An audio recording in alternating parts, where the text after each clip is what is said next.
Assalamualaikum teman-teman. Apa kabar kalian hari ini?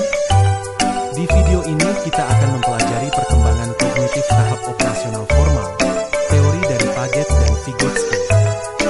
Saya akan perkenalkan anggota dari kelompok 1. Ada Muhammad Fakih, Naila Nurshifa, Daftar Raihan, Rizky Adha, dan juga Andi Irham.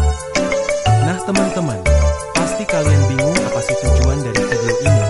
Tujuan pertama yaitu untuk memahami teori perkembangan kognitif Piaget-Vygotsky. Yang kedua yaitu untuk menjelaskan bagaimana siswa berpikir abstrak dan logis pada tahap operasional formal. Dan yang ketiga untuk menganalisis penerapan teori ini dalam strategi pembelajaran di kelas. Studi menunjukkan bahwa teori Piaget-Vygotsky belum diterapkan secara maksimal di sekolah. Banyak guru masih menggunakan metode ceramah, sehingga siswa kurang mendapat bimbingan berbasis interaksi sosial, scaffolding yang efektif. Ada dua teori yang akan kita bahas, yaitu teori dari Jean Piaget dan teori dari Lev Vygotsky. Pertama-tama kita akan membahas tentang Jean Piaget dan juga teorinya. Jean Piaget adalah seorang psikolog yang mengembangkan teori perkembangan kognitif yang menjelaskan bagaimana anak berpikir dan memahami dunia seiring bertambahnya usia. Menurut Piaget, perkembangan kognitif terjadi melalui 4 tahap utama yang harus dilalui secara berurutan. 1. Sensori motor dari umur 0 hingga 2 tahun, di mana anak belajar melalui pengalaman langsung dan eksplorasi.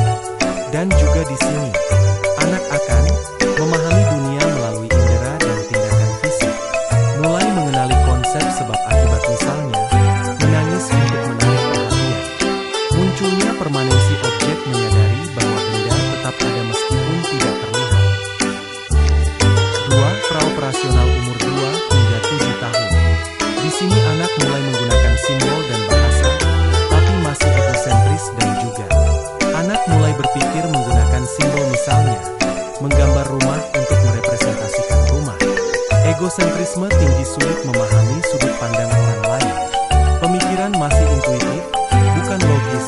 Contoh, percaya bahwa bulan mengikuti mereka saat berjalan. Tahap ketiga yaitu operasional konkret yang dialami sejak usia 7 tahun hingga 11 tahun. Di sini anak mulai berpikir logis dengan benda nyata. Anak mulai memahami konservasi. Misalnya, tahu bahwa air dalam gelas tinggi dan gelas pendek tetap memiliki jumlah yang sama. Mampu berpikir secara logis tetapi masih membutuhkan objek nyata. Mulai memahami hubungan sebab akibat, klasifikasi objek.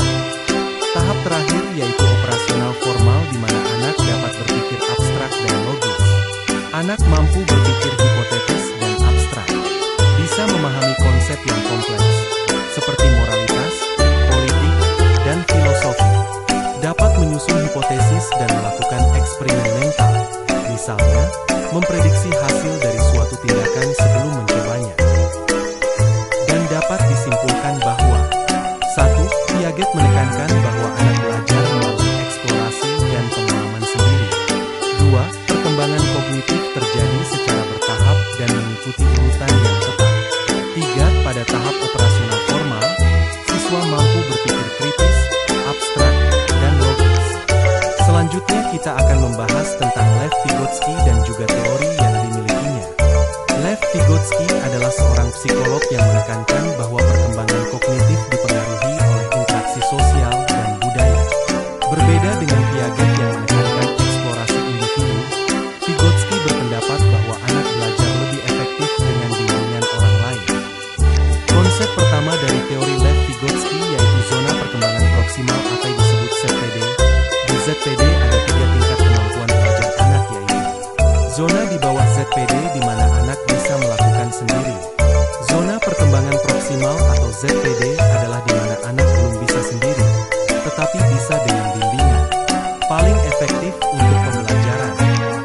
Dan zona di atas ZPD. Terlalu sulit meskipun ada bantuan. Contohnya seperti seorang siswa kesulitan memahami konsep matematika. Jika diberi bimbingan guru atau teman sebaya, ia bisa belajar dengan lebih cepat dibandingkan jika hanya belajar sendiri. 2. Scaffolding atau dapat disebut dukungan bertahap. Dukungan sementara dari orang yang lebih berpengalaman untuk membantu anak belajar, di mana guru atau teman memberikan bantuan sesuai kebutuhan. Seiring waktu, dukungan dikurangi sampai anak bisa belajar sendiri. Contohnya seperti saat belajar membaca, anak pertama-tama dibantu mengejar kata oleh orang tua atau guru. Setelah terbiasa, dukungan berkurang hingga anak bisa membaca sendiri. 3. Bahasa adalah alat utama dalam berpikir belajar. Anak belajar melalui komunikasi dengan orang lain. Self-taught, berbicara sendiri, membantu anak memahami konsep sebelum bisa berpikir internal. Contohnya seperti, anak kecil sering berbicara sendiri saat bermain. Seperti, sekarang aku akan menyusun balok ini. Ini membantu mereka mengembangkan pemahaman. Jadi kesimpulan dari teori ini adalah, yang pertama, Vygotsky menekankan bahwa anak belajar lebih efektif melalui interaksi sosial. Yang kedua, pembelajaran yang optimal terjadi dalam zona perkembangan proksimal atau ZPD. Dan yang ketiga, dukungan bertahap, scaffolding, membantu anak mencapai pemahaman yang lebih tinggi. Agar teori perkembangan kognitif Piaget dan Vygotsky bisa diterapkan secara efektif di kelas, guru perlu menggunakan strategi yang sesuai dengan tahapan berpikir siswa. Berikut beberapa strategi yang bisa digunakan. 1. Menggunakan alat peraga, contohnya menggunakan model 3D dalam pelajaran biologi agar siswa lebih mudah memahami struktur sel.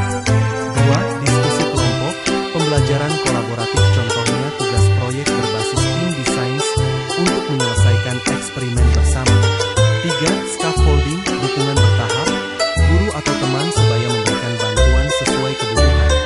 Lalu secara bertahap mengurangi bantuan hingga siswa bisa belajar sendiri. 4. Pembelajaran berbasis proyek, contohnya membuat mini penelitian dalam sains tentang dampak polusi udara. 5. Blended learning, menggunakan teknologi sebagai alat bantu pembelajaran untuk meningkatkan pemahaman, contohnya siswa menonton video pembelajaran sebelum diskusi kelas. Skenario singkat di mana guru akan memberitahukan bahwa hari ini kita akan mempelajari persamaan kuadrat. Guru tersebut pun memberi contoh dengan mengatakan, bayangkan sebuah bola dilempar ke atas. Apa yang akan terjadi setelahnya? Kemudian siswa pertama menjawab, bola akan naik. Lalu turun, guru pun menggambar grafik parabola dan menjelaskan konsep akar persamaan kuadrat. Siswa yang lain pun berpikir dan bertanya, jadi titik ini menunjukkan kapan bola mencapai tanah? Guru menjawab, benar sekali. Sekarang coba hitung kapan bola menyentuh tanah jika dilempar dari ketinggian 5 meter. Contoh metode pembelajaran yang sesuai seperti 1. Metode diskusi kelompok, sesuai dengan Vygotsky, interaksi sosial dan scaffolding. 2. Metode eksperimen, sesuai dengan Piaget, operasional formal. 3. Metode pembelajaran berbasis proyek, sesuai dengan Piaget dan Vygotsky, kolaborasi dan pemecahan masalah. 4. Metode blended learning, sesuai dengan Vygotsky, teknologi dalam pendidikan. Adapun ringkasan inti materi dari video ini yaitu, teori Piaget adalah perkembangan kognitif terjadi dalam 4 tahap, dengan fokus pada tahap operasional formal, 11 tahun ke atas, di mana siswa mulai berpikir abstrak, logis, dan menyusun hipotesis. Sedangkan teori Vygotsky adalah interaksi sosial penting dalam belajar. Siswa memahami materi lebih baik melalui zona perkembangan proksimal, ZPD, dan scaffolding, bimbingan bertahap dari guru teman. Ada juga deskripsi kasus yang kami ambil dari SMA Negeri 3 Medan. Penggunaan alat peraga dan diskusi kelompok meningkatkan pemahaman, tetapi masih ada tantangan dalam scaffolding. Dan juga SMA Negeri 2 Kota Serang, perbedaan kemampuan berpikir abstrak menghambat pembelajaran, tetapi pembelajaran kolaboratif membantu mengatasi masalah ini. Dan juga strategi pembelajaran yang sesuai seperti metode eksperimen, diskusi kelompok, pembelajaran berbasis proyek, dan blended learning. Kami merekomendasikan agar guru dapat menggunakan strategi pembelajaran interaktif agar teori ini dapat diterapkan secara efektif di kelas. Terima kasih telah menyaksikan video pembelajaran ini. Kami berharap materi ini dapat membantu memahami bagaimana teori Piaget dan Vygotsky diterapkan dalam pembelajaran. Ingat, perkembangan kognitif sangat penting dalam pendidikan. Dengan strategi yang tepat, kita bisa membantu siswa berpikir lebih kritis